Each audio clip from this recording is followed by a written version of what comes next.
기도하고 찬송하자 보란의 표인데 이런 제목을 갖고 주의 말씀을 함께 듣도록 하겠습니다. 호랑이 굴에 들어가도 정신만 차리면 산다는 말이 있습니다. 그런데 실제로 호랑이와 마주쳤을 때에 사람이 살아날 확률은 0.5%에 불과하라고 말합니다. 그러니까 200명 중에 1명 정도만 호랑이와 마주쳤을 때에 죽지 않고 산다는 것입니다. 호랑이를 만나는, 즉 큰 얼음을 만났을 때에 정신 차리는 것이 얼마나 힘든지를 우리에게 알려주고 있습니다. 정신을 차리지 못한다는 것을 다른 말로 한다면 긴장한다는 것이고 당황하는 것을 말합니다. 그렇습니다. 우리가 긴장하거나 당황하면 정신을 차리지 못합니다. 정신을 차리지 못한다면 우리는 보통 때에 손쉽게 하던 일을 제대로 하지 못합니다. 왜냐하면 정신을 차리지 못하면 보통 때에 내 모습과 내 반응과 다르게 내 모습이 드러나기 때문입니다. 우리가 드라마나 영화를 보면 누군가에게 쫓기는 사람이 뛰어가다가 차를 타고 그 다음에 시동을 걸려고 그러는데 자동차 키를 제대로 꼽지 못해서 벌벌 떠는 장면을 자주 봅니다. 무엇을 말합니까? 사람이 정신을 잃어버린다면, 긴장하거나 당황하면 평소에 잘 하던 것을 제대로 하지 못한다는 것이지요. 이것은 몸만 그런 것이 아닙니다. 사람의 기억도 역시 그러합니다. 학생들이 시험을 볼 때에 긴장을 하면 어떠합니까? 아는 문제임에도 불구하고 순간적으로 생각이 나지 않습니다. 그래서 실수하고 틀리기도 합니다. 모르는 문제를 틀리면 그럴려니 하지만 평소에 잘 풀던 문제를 풀지 못하면 왠지 억울한 마음이 들기도 합니다. 잘하는 문제에 틀리면 지금까지 공부한 것이 헛된 것 아닌가 하면서 스스로에게 실망하기도 합니다. 이럴 때 드는 마음이 무엇입니까? 시간을 되돌리면 좋겠다 하는 것이지요. 그래요. 우리가 정신을 차린다고 하는 것은 실수하지 않는 것입니다. 실수하고 당황하면 할수록 우리는 정신을 차리지 못합니다. 시험에서 답을 쓴다고 하는 것을 일반화한다면 무엇이 될까요? 무언가 결정을 내릴 때에 우리가 어떻게 하는지에 관한 것을 말해주는 것이지요. 당황하면 결정을 잘 내리지 못해요. 긴장하면 바른 결정을 내리기가 어렵습니다. 우리가 당황해서 긴장해서 정신을 차리지 못해서 내가 원하던 결정을 내리지 못하고 나면 우리의 삶은 실망과 후회도 가득 차고 맙니다. 그래서 우리는 정신 차리며 살기를 원합니다. 정신 차리며 사는 것이 너무나 중요함을 알기 때문입니다. 그런데 우리의 삶은 아는 대로 살 수는 없습니다. 왜냐하면 우리 삶 가운데는 내가 예상하지 못했던 일들이 다가오기 때문입니다. 예상한 일이라면 긴장할 리도 없고 당황할 리도 없습니다. 그러나 예상하지 못했던 일을 만나면 우리는 자신도 모르게 당황하게 됩니다. 긴장하게 됩니다. 그만 정신을 잃고 맙니다. 사람에 따라 정도의 차이가 있을 뿐이지 그렇지 않은 사람은 하나도 없습니다. 오늘 우리가 읽은 말씀을 보면 그러한 사람이 등장을 합니다. 오늘 성경에는 바울과 실라가 빌립보 감옥에 갇혀 있는 것으로 우리에게 알려주고 있습니다. 그러면 왜 이 두 사람이 감옥에 갇혔겠습니까?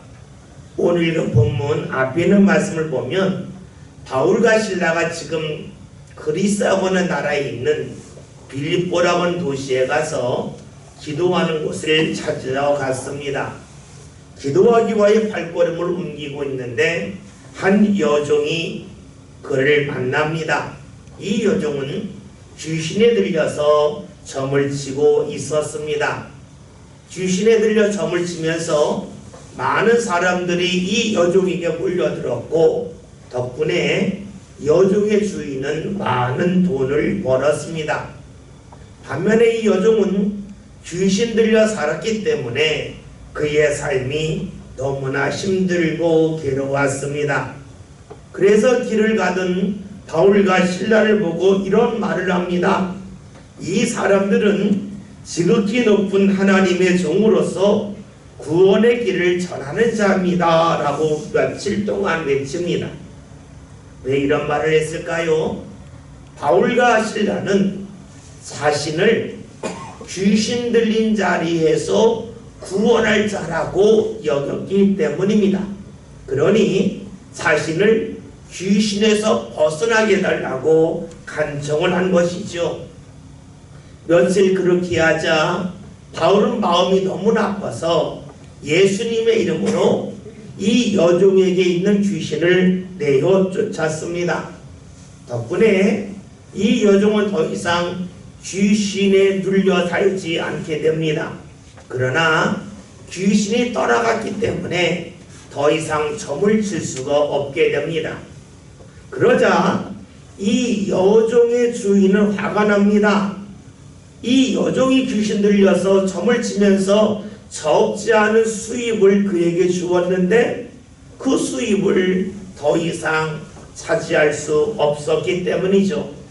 그래서 이 여종의 주인은 화가 나서 바울과 실라를 붙잡고 장터에 끌고 가서 사람들에게 이렇게 말합니다.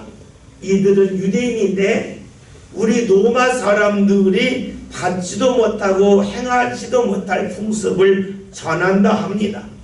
그러자 주위에 있는 사람들이 몰려들어서 바울과 실라를 향하여 주먹질을 하고 발길질을 했습니다.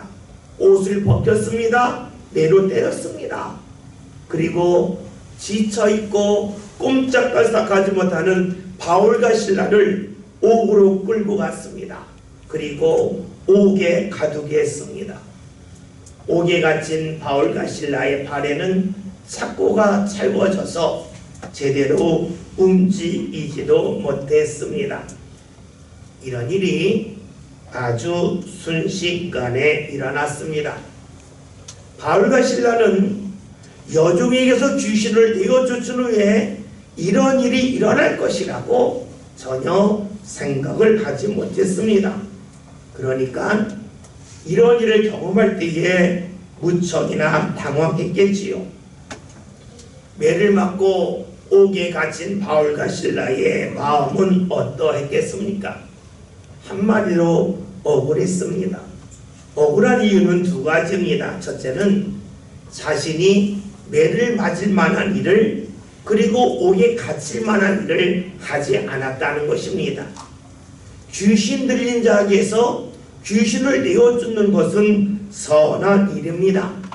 그리고 예수님의 이름으로 귀신을 내어쫓았다고 하는 것은 예수님이 귀신보다 더 강하다고 하는 것을 드러낸 것입니다. 따라서 사람들이 지금까지 귀신 들린 이 여종을 통하여 점을 쳤다면 귀신보다 더 강한 예수님을 믿으면 되는 겁니다.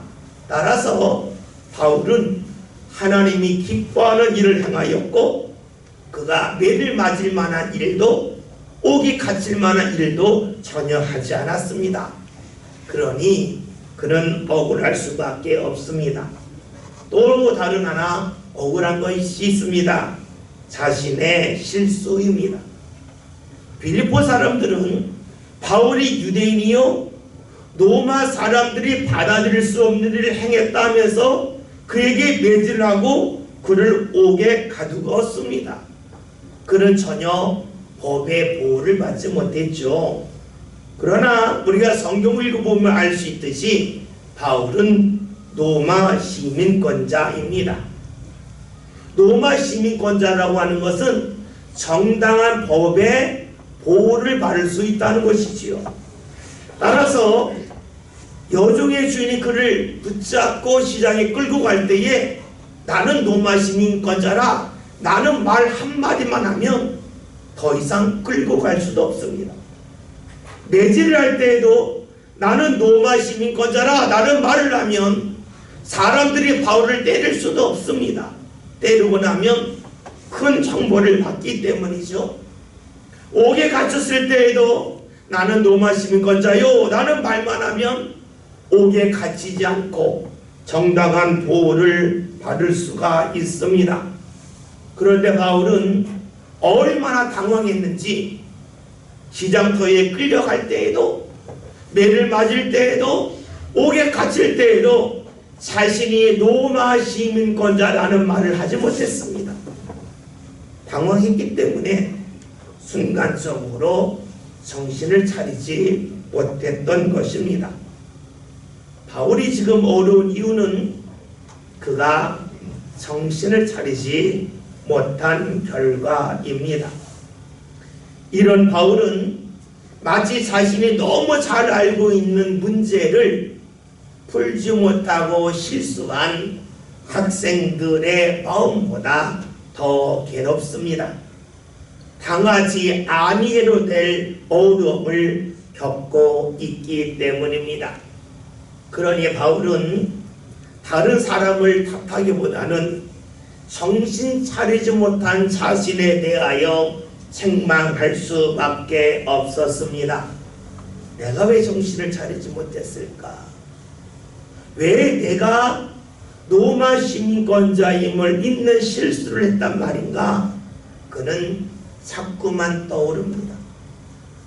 매를 맞아서 온몸이 피투성이가 되고 멍이 든 것도 아프고 괴롭지만 내가 왜 나를 기억하지 못했을까?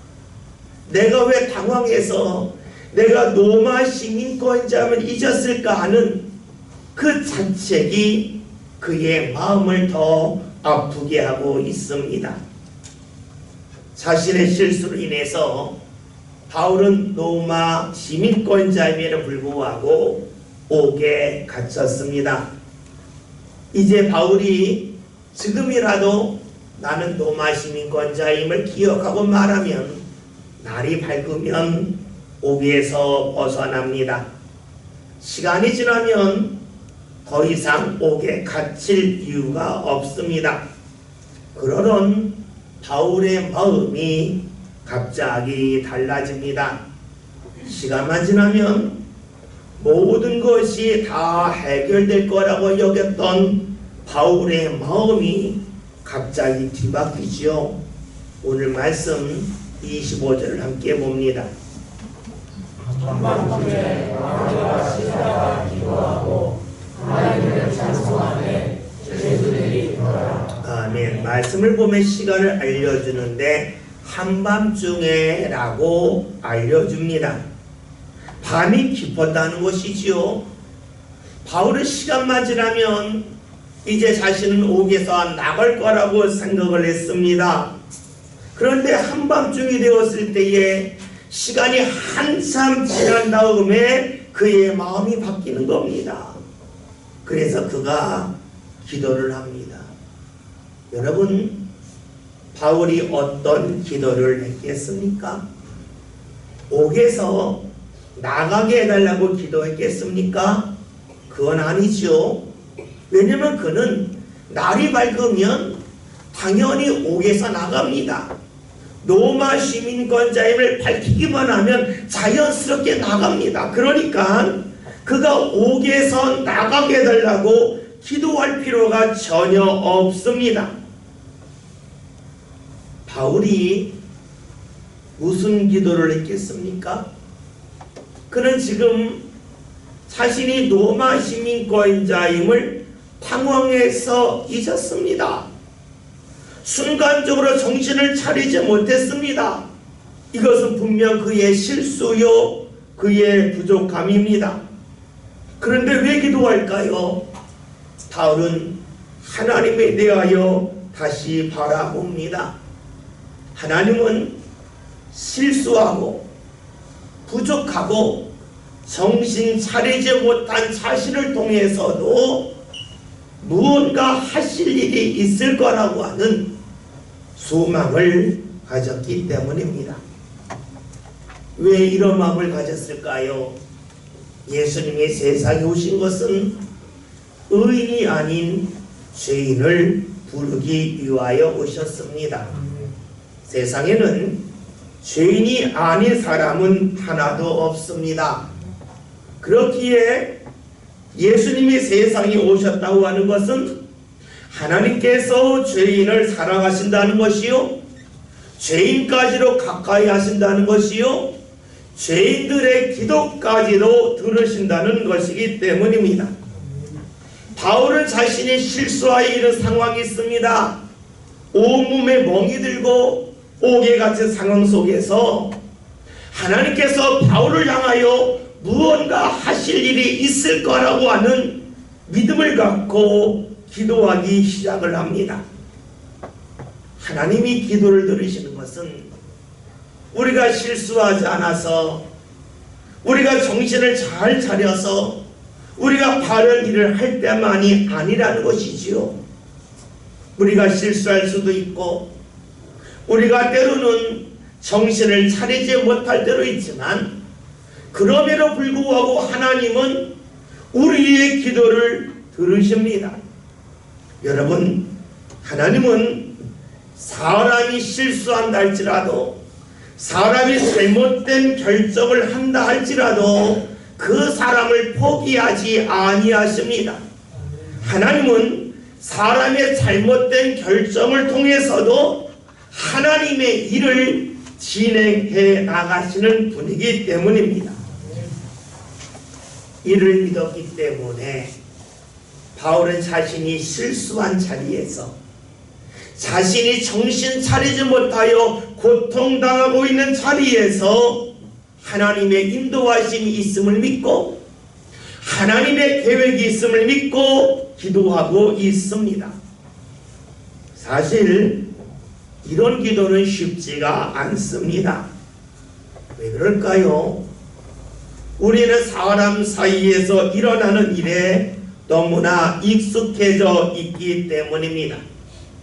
사람들은 실수하면 그 실수에 대한 책임을 묻습니다.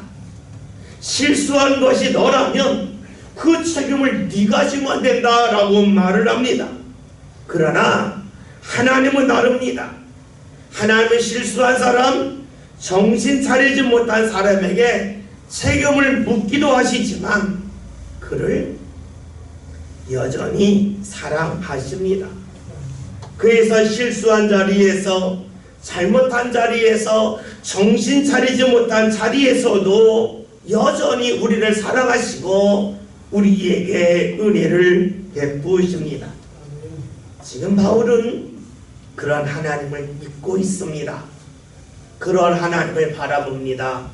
그래서 그런 하나님께 기도하고 있습니다. 우리가 완벽해야만 하나님이 함께 하시는 것이 아닙니다. 우리가 실수하고 우리가 부족하고 정신을 차리지 못함에도 불구하고 하나님은 여전히 우리와 함께 하십니다. 바울은 이를 믿었기 때문에 하나님께 기도합니다.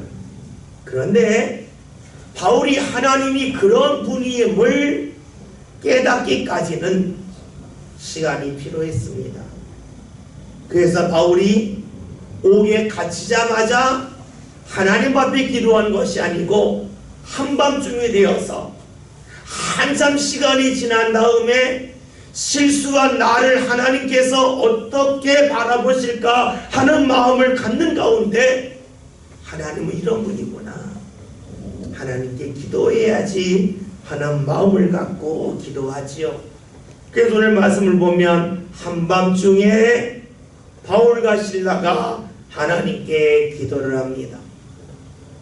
그런데 바울과 실라의 기도는 기도에서 멈추지 않지요. 25절에는 말씀을 다시 한번 봅니다. 한밤중에 바울과 실라가 기도하고 하나님을 찬송하며 제자들이 들어라. 아멘. 바울과 실라는 기도하다가 찬송을 합니다. 실수한 자신들을 하나님이 외면하지 않고 함께하기를 소망하면서 기도하다가 찬송을 합니다. 왜 기도하다가 찬송을 하겠습니까? 찬송은 기쁨이 가득하면 저절로 나옵니다. 에베소서 5장에는 말씀처럼 성령 충만한 사람, 하나님의 영이 우리와 함께하는 가운데 기쁨이 가득한 사람은 자연스럽게 찬송을 합니다. 그렇다면 바울이 기도하다가 실수한 자신을 외면하지 아니하는 하나님이 자신과 함께함을 안 후에 너무 감사해서 하나님께 찬송하고 있음을 볼 수가 있습니다. 사람들은 실수한 사람을 향하여 손가락질을 하지요. 왜 정신을 차리지 못하냐고 책망을 하지요. 그런데 하나님은 다르십니다. 실수했음에도 불구하고 정신 차리지 못함에도 불구하고 하나님의 인도함을 소망하고 하나님이 함께 하심을 원할 때에 하나님은 그런 사람을 받아주시고 하나님이 함께 하심을 알게 하시고 느끼게 해주십니다. 이를 경험했기에 바울과 실라는 하나님께 찬송합니다. 지금 바울과 실라는 하나님께서 사람들과는 전혀 다른 분임을 알았습니다. 그러기에 기도하다가 찬송을 합니다. 이 순간은 이들의 삶의 전환점이 됩니다. 하나님을 제대로 알고 경험했기 때문입니다. 많은 사람들은 하나님을 믿지만 자신이 온전해야, 자신이 실수하지 않아야, 자신이 정신을 차려야만 하나님을 만날 수 있다고 생각을 합니다.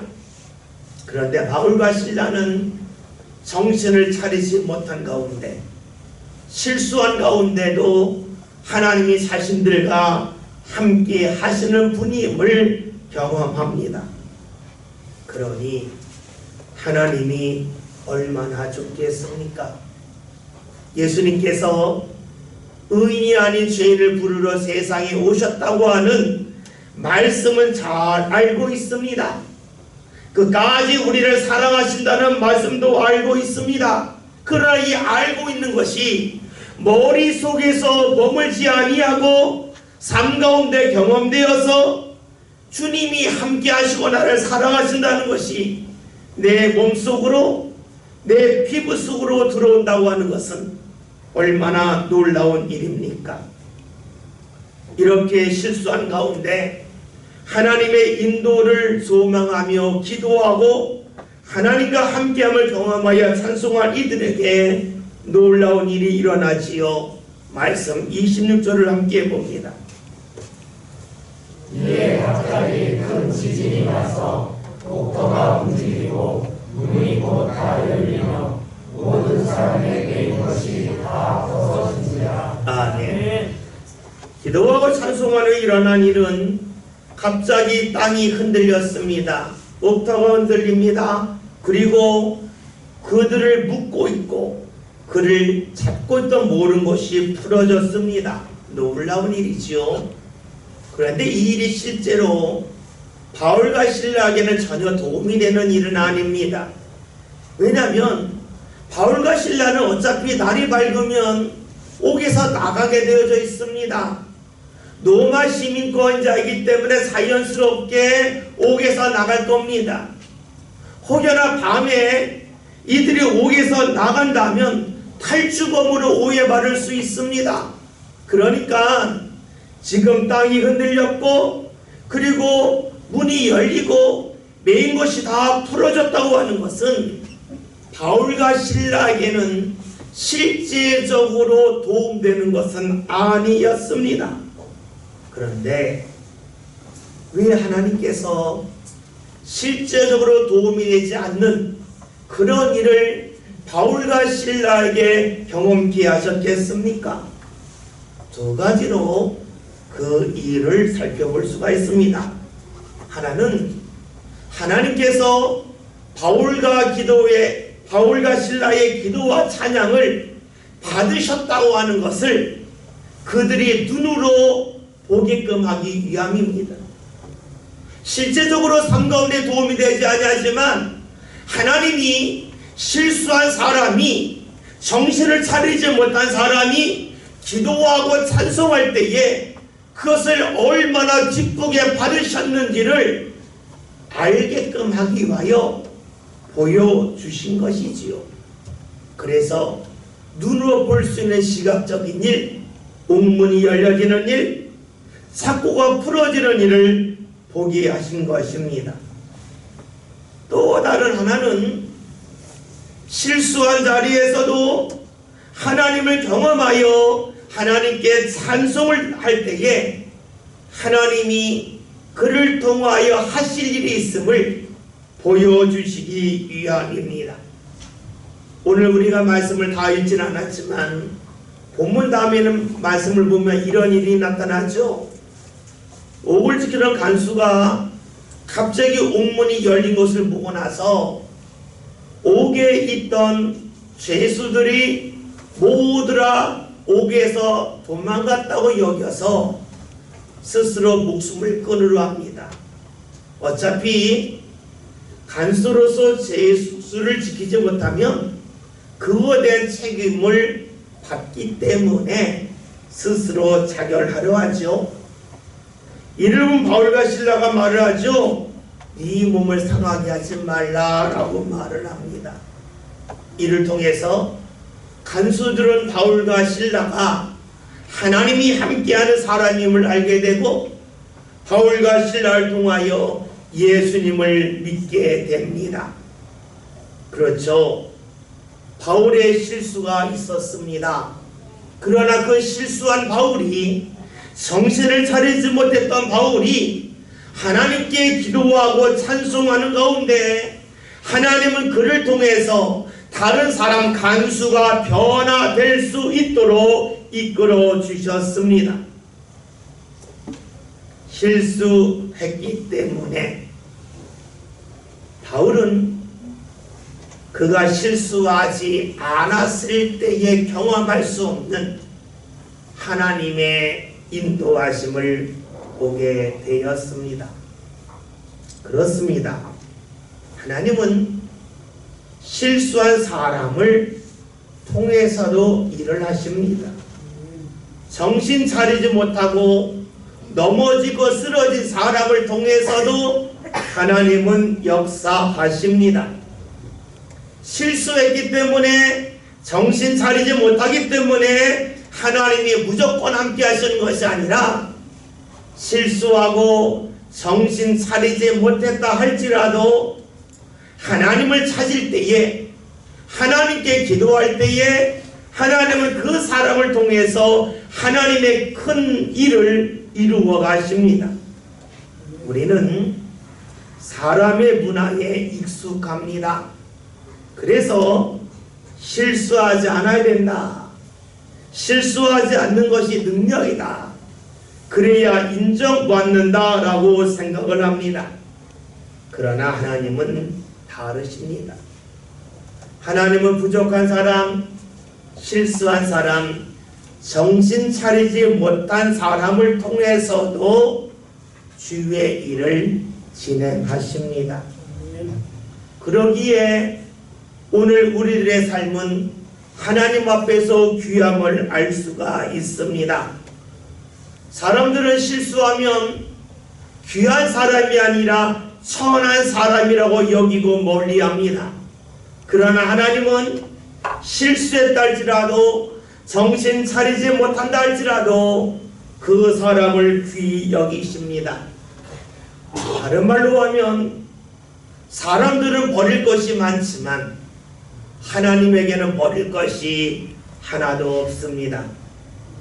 사람들은 멀리 될 사람이 너무나 많이 있지만 하나님이 멀리할 사람은 하나도 없습니다. 우리를 사랑하시기 때문입니다.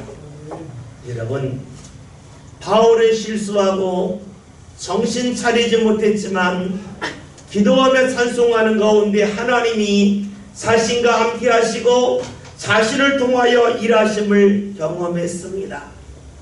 이후에 바울은 어떠했겠습니까? 그의 삶은 당당합니다. 실수가 좋은 것은 아니지만 정신 차리지 못한 것이 아름다운 일은 아니지만 그것이 하나님 앞에서는 문제가 되지 않기 때문입니다. 하나님은 사람의 실수조차도 사용하고 계십니다. 왜 그렇습니까? 우리를 기능적으로 보는 것이 아니라 우리 자체를 보시기 때문입니다. 2023년 우리 교회 표어가 기도하고 찬송하자입니다. 우리가 실수하고 정신 차리지 못할 수도 있지만 기도하고 주님이 함께 하심을 깨달아 찬송하며 살아갈 때에 하나님께서는 우리의 실수조차도 받아주시고 그를 통해서 하나님의 크신 뜻을 이루어 가십니다. 우리는 실수하고 정신 차리지 못하면 그 부분이 내 인생에서 지워지기를 원하고 있습니다. 없어지면 좋겠다라고 생각을 하지요. 그러나 하나님은 그러하지 않으십니다. 우리의 실수조차도 우리의 정신 차리지 못함조차도 하나님은 뒤바꿔 주셔서 하나님의 일을 감당하는 사람, 하나님의 은혜를 받는 사람으로 인도하여 주시기 때문입니다. 그러기에 오늘 우리들에게 필요한 것은 실수하지 않는 것, 그리고 늘 정신 차리는 것 여기 있지 않습니다. 하나님 앞에 기도하고 찬송하는 데 있습니다. 실수해도 정신 차리지 못했다 할지라도 기도하고 찬송하면 하나님은 우리를 뒤바꿔 주셔서 하나님이 함께 하심을 알게 하시고 하나님의 놀라운 일에 참여할 수 있도록 우리를 이끌어 주시기 때문입니다. 아멘. 저와 여러분의 올 한해 어떤 자리에 있든 하나님께 기도하고 찬송합시다. 아멘. 그리하여 하나님이 나를 사랑하고 계심을, 나를 통하여 주의를 진행하고 계심을 마음껏 볼 수 있는 복된 한 해가 될 수 있기를 주의 이름으로 기원드립니다. 아멘.